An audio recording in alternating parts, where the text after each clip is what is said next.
This show is part of the Head Stuff Podcast Network. Welcome, gather round the fireside and listen to a tale of Fionn McCool, Cullen, Deirdre of the Sorrows, Grainne Whale. From giants right down to fairies, of both the drooping and solitary, and those who are sometimes scary. Anything goes by the fireside. Yeah. Fireside, the Puka Fireside, the Marrow Fireside. Kings and queens fighting heroes, don't you run from the fun, there's no need to hide. Sit by the fireside.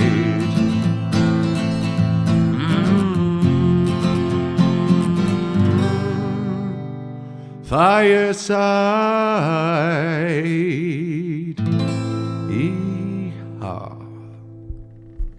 Hello and welcome to Fireside, the Irish storytelling podcast.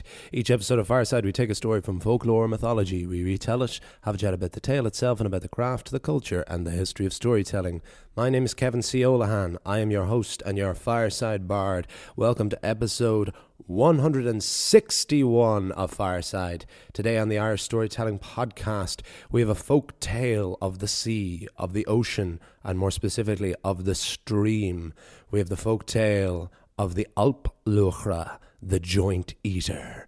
But first, if this is your first episode, good one to begin with. It's a very classic folk tale of the oldest of Fireside standards. It feels like very much getting back to the very earliest of folk tales we adapted almost 3 years ago. But if you do enjoy this, why don't you head right back to the very beginning, to episode 1, all 160 episodes ago, and see what we've been building up to over the journey of Fireside over the past 3 years. And if you are a returning listener, as always, thank you so much for your continued support. If you have not done so already, please follow me over on Instagram at FiresideBard.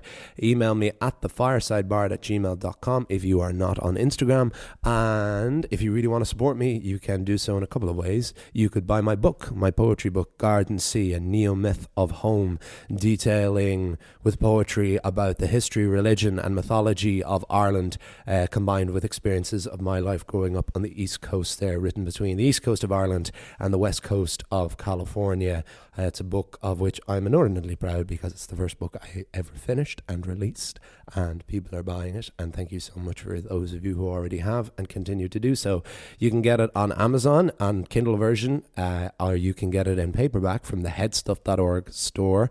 It's only a €10. I think it's like $6 or £6 or whatever, according to individual currencies on Kindle, and it's a tenner, excluding shipping, to order it on paperback, and we can order it anywhere around the world. So please do. It's been mostly in the US that it's gone to so far, which is great. Thank you to all my American listeners and supporters who have ordered it, and actually all around Ireland as well, and a few over in the UK. But I'd be very interested to see it sent further afield than that as well, because I know there are you hidden listeners there in the rest of the world as well. I can see it from the audio boom data of where the podcast is listened to, such as you listeners in the Netherlands, in the Philippines, or even in Austria. 0.1% of the countries of the listeners of the last month have been in Austria. So who knows, maybe Garden Sea could be going to Austria next. You know who you are. If you don't want the book, you can support the podcast over at headstuffpodcast.com by joining Headstuff Plus, where for as little as €5 a month, although you can pay more if you want, you can gain access not just to bonus material for Fireside, but for all of the podcasts on the Headstuff Podcast Network, and there are more of them each and every month. I am recording this pretty much immediately after recording the last episode, which the last episode was coming out a couple of days late, whereas this episode will be coming out right on time. So I still have the aforementioned hoarse voice from 2 months of solid gigging, of singing Irish folk songs and ballads in the Irish Village at the World Expo since the middle of December. So I apologise for my little John Hurt husk that I have at the moment. Who knows, maybe it will add to the folk tale Shanachie oral tradition of it all. But this is a story I was very, very excited to find. It was a very, very last minute one, but it really opened up a whole new a whole new avenue for me. So it is from this this great book that I found that I adapted the Celtic Atlantis from, which was the last folktale we did, which is a treasury of folklore of the seas and rivers, sirens, selkies, and ghost ships. And the link is in the description below for this book. But this book has been specialized on world mythologies and world folklore. There's actually been surprisingly little. I say surprisingly, that's just because of my familiarity bias and because I'm naturally looking for all things Ireland and Celtic for the purposes of this podcast, within reason. But it has been incredible, and especially to complement our look at Gráinne Whale, it feels like the more we learn about the folklore and mythology of the seas, the more we understand the world that Gráinne Whale was inhabiting, particularly the folklore and mythological world. So in the section on this book on the streams, it just had a random section on a thing called an Alp-Luachra, which was also known as a joint eater. And there was a very small section on it. There wasn't really a whole story in it because the book is split into, sometimes it tells full stories, but a lot of times it's just kind of details on folklore, which I sometimes find stuff in, but very rarely would there be something enough for me to sink my teeth into, stretch out to a whole story. But I did a bit more research, and then I found that Douglas Hyde, who is one of the main sources that W.B. Yeats draws from in his folklore book, which was the Gospel of Fireside in the early days, and still remains so. It's still the one I revisit probably the most. Douglas Hyde had a book of his own folktales, of which I was familiar, but I hadn't actually got my hands on myself, called Beside the Fire. Naturally, the name stuck with me, but I'd never seen it for sale anywhere, and I think it might be out of print. But I realised that there is actually a version of it online through Wikipedia. Now, most of the stories that are in Beside the Fire are in W.B. Yeats' treasury of folktales. But to my understanding, this one wasn't, because this isn't one I had ever come across. Maybe I just didn't recognise it by the name, the Alp-Luachra.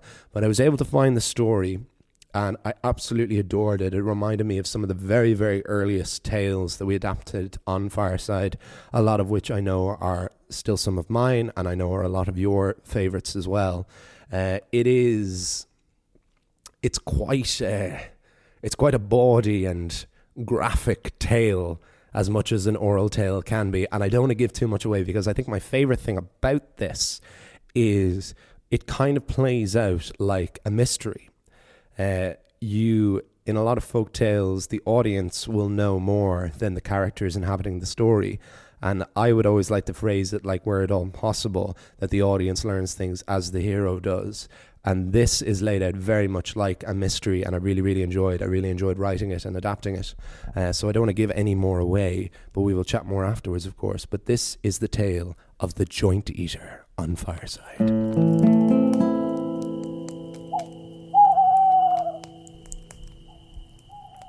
The joint eater. It was harvest time, and on a small plot of land in County Sligo, a poor farmer was sweating under the summer heat. There wouldn't be too many days of Irish summer that you would sweat, but couple that with 12 hours of harvesting and you'll have back and joint ache to go with it. It was the late afternoon, and the worst of the sun had passed, and lunchtime had had time to digest. The farmer decided to take a break from the hard labour. He lay down in a comfortable bed of freshly cut hay by a peaceful, hypnotic stream, and by the lullaby of the waters, the farmer faded off to sleep. His quick snooze turned into a 4-hour nap, and the farmer awoke with a dry throat, stiff neck, and a dazed head that took a while to remember where he even was. It was too late to harvest any more, and the farmer headed home. His daughter was waiting to welcome the farmer. He didn't seem right to her. "What's wrong, Daddy?" she asked. "I've an awful pain in my sides. It feels like there's something kicking around inside of me." "Maybe we should call the doctor." Not at all. Sure, I'll sleep it off." The typical Irish male answer to any medical issue. The farmer went to bed and got a good night's sleep. But he awoke the next morning, and the pain had intensified. He could hardly stand with the pain as he gripped his stomach. The farmer's daughter took her father to see the doctor. The doctor inspected the farmer inside and out and could find nothing wrong with him. "You don't understand," said the farmer. "It feels like there's something walking around inside of me, back and forth and side to side." "Ah, that's just why they call it a bad bug," replied the doctor unhelpfully. He prescribed tonics and medicines and other primitive remedies of this not particularly sophisticated time for local medicine. The doctor assured the farmer that with rest the pain would subside. But every day the pain got worse. Next, the farmer lost his appetite. Anything he ate didn't seem to satisfy him. He felt bloated and starving at the same time. This began to take its toll on his appearance. He began to lose weight and grow pale. He went to the doctor so many times, the doctor soon refused to take any payment as he didn't feel he was any help. 6 long months passed for the farmer and his daughter. Doctors had been sent for all over Connacht, but none were any help. The farmer had grown used to the pain, but his appetite had never returned, and he was now a bedridden, skinny husk of a man. He didn't think he had long to live. But one day a jolly beggar man came to the door. He knew the farmer and his daughter, and was always welcome at their home. The daughter answered and said to the beggar man, "You're welcome to stay in the barn, but my father is very sick and has not been able to work, so there is little to eat. We only get by because father can't stomach anything himself." The beggar man was intrigued. "You say he has no appetite. May I speak with him?" The daughter was reluctant, but brought the beggar before her father. "Tell me," said the beggar man to the farmer, "when did this pain start?" "About 6 months ago. I was taking a nap on a bed of grass and I woke up and felt a pain in my sides." "Was the grass damp?" "No, it was harvest time. It was warm and dry." "Well, was the grass beside a stream?" "Yes, actually it was," said the farmer. "Why?" "Have you the strength to show me where this stream is? I may have a way to cure you." The daughter said that if there was any chance of healing her father, that she would help him walk. The three arrived at the very spot where the farmer had napped. The beggar went to the stream and got down on his knees. He returned with a piece of herb in his hands. Showing it to the farmer and daughter, he said, "It's just as I suspected. Wherever this herb grows, dwell the Alp-Luachra."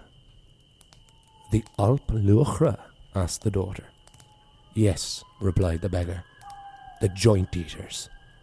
They're little newt-like faerie creatures that crawl inside the open mouths of people who fall asleep by rivers and streams. They nest on the inside and feed off the quintessence of life until the host dies, and then they move on." The daughter was horrified. "That's awful. What's the cure?" "There are few cures," said the beggar, "but one who will be able to help is the Prince of Quintessence. I have heard he survived the joint eaters. We must go and ask him how." There was a great argument between the father and his daughter about whether or not he should go. "You're too weak to go. You may not survive. I'll go and return with the cure." "We don't know what the cure is. I may need to be there to receive it. Plus, if I am there, we might get in to see the prince all the quicker." So the farmer, daughter and beggar went to see the Prince of Quintessence, who was considered to be the wisest man in all of Connacht. When they arrived at his keep, they were initially refused entry, until the beggar said, "This man has the Alp-Luachra in him." The prince was quickly told and arrived at the entrance himself. "Come inside. Bring this man upstairs. If he has the joint eaters inside of him, we'll be sure to get them out." The farmer was brought to a banquet hall and sat down at the table. A massive plate of salted pork was placed in front of him. "The salted pork is particularly good," said the prince. "Salted pork?" replied the farmer. "I haven't been able to keep so much as an apple down in months." "If you want to live, you'll do as I tell you. Eat. With great difficulty, the farmer began to force tiny mouthfuls of salted meat into his mouth and down his throat. The prince stood over him to make sure the food went down, and he wouldn't let the farmer leave. The prince forced the farmer to eat and eat and eat until it felt like the farmer had the whole pig inside of him and he were about to burst. "I'm going to be sick," said the farmer. "No, you're not," said the prince. "You're coming with me to the river by my keep." The prince brought the farmer down to the river and gave him strict instructions to lie in the grass with his mouth open and not to move a muscle until he was told otherwise, while the prince, the daughter, and the beggar hid in the nearby tall grass. The farmer had protested, but did as he had been told. He lay there with his gaping mouth open, the smell of salt pork still on his breath. A quarter of an hour passed, and it seemed like nothing was going to happen. But then the farmer began to feel something coming up his throat. He thought he was going to get sick, but he remained still. The others looked on as a tiny green creature gently poked its head out of the farmer's mouth and ducked back in again. Out and in like a living tongue, like the xenomorph in Alien. Eventually, the foul little newt-like creature leaped from the farmer's mouth and dove into the river. The farmer went to move, but the prince warned him not to. Not yet. Soon the farmer felt another stir, and the prince, the beggar, and the daughter looked on in revulsion as one by one 12 disgusting creatures crawled out of the man's mouth. After the 12th, the daughter said, "How will you know which one is the last one out?" "Oh, we'll know when we have the mother," said the prince. And he was not wrong, for soon the farmer looked like he was choking on his own tongue. He felt something 7 times the size of the others crawl up his throat. It began to cut off the airways, so the farmer reached into his mouth and tried to grab the mother Alp-Luachra. This made the creature subside. "No," cried the prince. "Now you're frightening the mother. You must not move." For 3 whole hours the farmer lay waiting, until at last the mother joint-eater crawled and dove from his mouth and into the river. The daughter ran and helped her father up. It was another several hours before he could speak, but once he could, his first words were, "I'm a new man." The salted pork had dehydrated the joint-eaters inside the farmer, and they had become thirsty. With his mouth open, there was only a matter of time before they would return to the water and free their host of this awful parasite.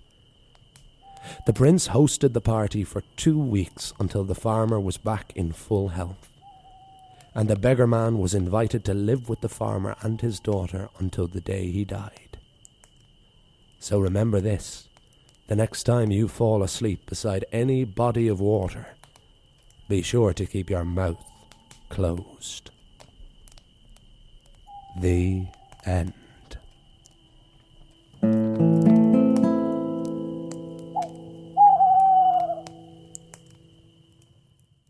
Folks, as you all know, Fireside is a proud son of the Headstuff Podcast Network, which is Ireland's largest network of independent podcasts and a loving home for the creative and indeed the curious. There are so many other podcasts I could recommend to you on the network, some of which inspired me to approach Headstuff myself. Here's a taste of one you might enjoy. I'm Connor Reid with words to that effect. How did the Victorians invent time? Where do all those pirate cliches come from? Should we all read romance novels? His mouth glided up her neck with feather-like. Why are kids so obsessed with dinosaurs? What makes the perfect detective story? We'll just have to go and solve this crime ourselves. What happens to culture and society in a post-apocalyptic world where everything She opened her mouth to say something, but all the has stopped? Words to that effect tells stories of the fiction that shapes popular culture. Listen now wherever you get your podcasts and at wttepodcast.com. And that is the tale of the Alp-Luachra, the joint eaters on Fireside, and I hope you enjoyed it. Yes, I really can't. I'm going to try and articulate what it is. that makes this so like some of the best stories we've adapted from Fireside. A thing I frequently say is I know a story's good when I only have to read it once and then I can just write my own version of it and not look back on the other sources. This was absolutely one of those. And I found this episode very late. I was reading very late one night and I then did a bit of research and wrote it that night. I think I wrote it at like 3 or 4 in the morning. And it just flowed very, very naturally, very nicely. I got it out in one sitting and even the reading of it there flowed incredibly nicely. And I feel there's a lot of me in that without me adding too much or even taking away too much. I think what this is great is so many of these classic fairy tales, and by fairy tales I mean stories about fairies in Ireland, are just like tales of hubris, and they're less stories and more just person A encounters fairy, dallies with them, tries to outsmart them or tries to benefit from them, and they end up the worse from it, or sometimes the odd time the better, but usually the worst. And the moral is always just don't mess with the fairies.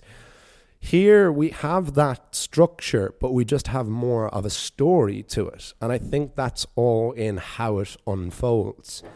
And I didn't keep it, I didn't delay the revealing of the Alp-Luachra any more than the Douglas Hyde version does. And I think just the only thing I probably added is there isn't really a description of what the Alp-Luachra are in that story. So it must have been quite common knowledge. They must have been quite a known fairy. This awful, like, newt-like creature that crawls in your mouth when you're asleep. It's very much like a cautionary tale you would tell children. You know, don't make faces or it'll get stuck like that. Don't sit too close to the TV, your eyes will go square. Don't lay beside a stream with your mouth open, the Alp-Luachra will get you. And then we just also have to get this right out of the way as well. Another wonderful thing about folk tales is they were different primitive cultures' ways of explaining the unexplainable. You know, that's what mythology is as well. Just like with the changeling, the idea that a fairy had swapped out your healthy baby for an unhealthy one were considered to be ways to explain mental and physical disabilities in a very primitive time, or a time before the diagnosis of such conditions. And the Alp-Luachra, it's a tapeworm. There's no other explanation there. Like, it's a thing that you get in, it's a parasite that you get inside of you that removes your appetite and eats your food for you. It's a tapeworm. And that's what I meant when it's kind of gross, it's bawdy, and it's quite graphic, especially the removal of the Alp-Luachra, which reminds me very specifically of an episode in season 3 of Rick and Morty. I don't know how many of you watched that. I presume a few, because it's immensely popular and excellent TV show.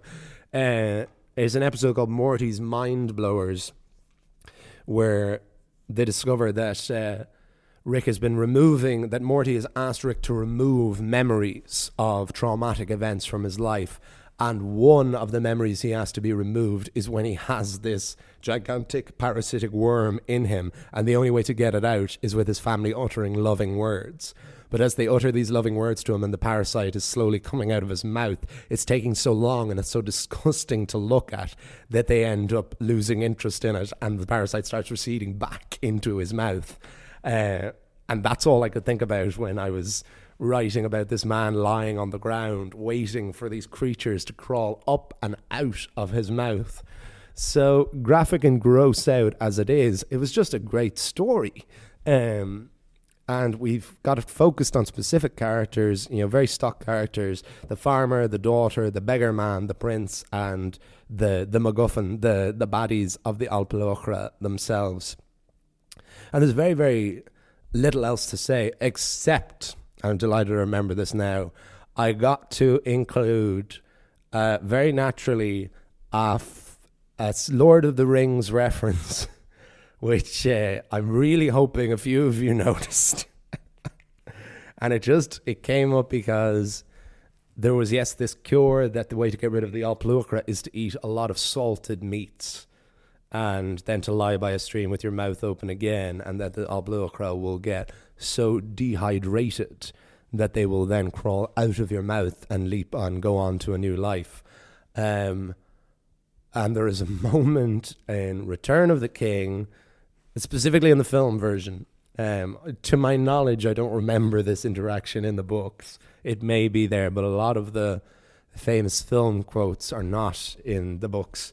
It's when Gimli, Aragorn, and Legolas arrive at Isengard after Treebeard and the Ents have overthrown Sauron, and Merry and Pippin are sitting there with the stoned heads off them, eating food, having a great time as always, and Pippin just has this line that says, "The salted pork is particularly good," and Gimli just says, "Salted pork." And they are two of the most incredible deliveries of lines ever. And to not further divulge into this tangent more, there's an incredible video on YouTube. I haven't been able to find it in ages. I think it might be gone, but I really, really hope it isn't. And if anyone knows what I'm talking about and I can find a link for it, please send it to me, because it's one of my all-time favorite YouTube videos. I think it's from about 10 or 12 years ago. I think it was just called Guy Annoys His Girlfriend with Lord of the Rings quotes. And it is just this guy going around with his phone and just like screaming Lord of the Rings quotes at his girlfriend, tormenting the poor woman with this. And one of them is just him sitting on the couch beside her and just going, "The salted pork is particularly good." Salted pork. So when I had an opportunity of salted meats in this, I could not but resist inserting that. That's the kind of stuff you do this for. And of course, the xenomorph reference in Alien. Stephen Fry has really made me feel comfortable in putting these anachronistic references in these tales. Because sometimes you feel when you put like contemporary references in, it takes you out of it, or it dates it, or it just doesn't quite fit. But it's actually one of my favorite things in the way Stephen Fry adapts his Greek myths in Mythos, Heroes, and Troy, is he talks to you like he's talking to you in the pub. And if you were telling someone a story in the pub, you do make these contemporary references. And so the one that always comes to my head is when he's describing Atlas, the god who has to, or the titan who has to hold the heavens on his shoulders. He describes him like a Bulgarian bodybuilder, bulging, and it just makes it a really, really clear image from him, saying that you're probably used to the image of Atlas on atlases on the books, with him holding up the literal planet of the Earth. But that's just a nice little detail of Fry's influence there. But yeah, this story was a lovely find, and it's really great to have found the Beside the Fire book, because while a lot of the stories I see are ones we have already done, as I continue my search for more stories specifically of the seas, of the rivers, of lakes, that's good to know I have a few more options there, because there is a lot of stuff I would love to adapt in this book of folklore, the treasury of folklore of the seas and rivers, but so much of it is like world mythology. Like it's got Indonesian mythology and Yoruban mythology, like a lot of African mythology, and all of that is stuff I would love to dip my toe into, as I have with the others, but there always needs to still be at least some connection to root back to Irish mythology, because I don't want to just dive into something that I have no frame of reference for, that would be biting off more than I could chew. There's an incredible section in this book where it talks about the seven seas and the various versions of the seven seas over the years, and it has a different goddess associated with each of the seven seas, from the culture where the respective sea is, because there have been different versions of the seven seas depending on the culture, because references to the seven seas literally go back like 3,500 years, but from our contemporary understanding of them, which is the North, South Atlantic, Antarctic, Arctic, North Pacific, South Pacific, and Indian, that's seven, isn't it? there's different gods and goddesses associated with each one. And I really wanted to do an episode of that. I still might, but they were from world mythologies that I would need to do a little bit more research in, or else I'd just be robbing their bit. You know, it's one thing me drawing from sources and accepting the universality of it, but like that's something that they do really nicely and that's their thing. So I would need to find, I really like, and there was more I was reading about the Seven Seas that they didn't include that I would like to talk about, but I would need to find more of my version of it. So it's really nice to find things like Beside the Fire and the other sources that are mostly drawn from in Yeats's Treasury of Folktales, to just find those extra good folktales that we haven't covered so far in one of our previous 160 episodes. But with that, I will wrap things up. So thank you so much for listening. I hope you enjoyed this tale of the Joint Eater even half as much as I did researching and writing it. Next week we will return to Grania Whale. We have part 4, where we will be very much getting into Grania Whale's part in the rebellions of Ireland during the conquest between England and Ireland, and the leading to the end of Gaelic law in Ireland. Another incredible quote about Grania Whale, and this will probably be the title for the next episode, is that she was known as a nurse to all rebellions. Very, very good stuff still to come. We've definitely got, like, I'd say about 3 or 4 more episodes of Grania Whale, so we'll definitely have about 3 or 4 more folk tales of the sea, if I can find good ones. That's all to come, but thank you so much. Please do follow me on Instagram at FiresideBard. Email me at thefiresidebard@gmail.com. Buy my book, Garden Sea. Links are in the description below. You can buy it in Kindle form or on paperback from headstuff.org. We can deliver anywhere in the world. Or support at headstuffpodcast.com. Link is also in the description below. I'll see you all. You'll hear me all next time. And remember, wherever you are and wherever you go, you can always join me by the fireside. This show is part of the Headstuff Podcast Network, a hub for the creative and the curious. Shows are produced in association with Headstuff and the Podcast Studios Dublin. Find out more or become a member at headstuffpodcasts.com.